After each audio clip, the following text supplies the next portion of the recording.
এই সাদা তেল দিয়েছি, সর্ষে, কারি পাতা, ডালিয়া দিয়ে দিলাম।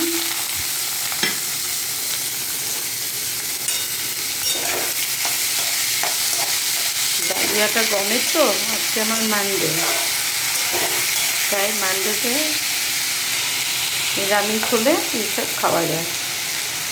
এর মধ্যে শুকনো লঙ্কার গুঁড়ো, নুন আর ধনের গুঁড়ো সেদ্ধ হয়ে গেলে তখন আমি এতে একটু চিনি দেবো আর ঘি দেবো, আর কিচ্ছু লাগবে না।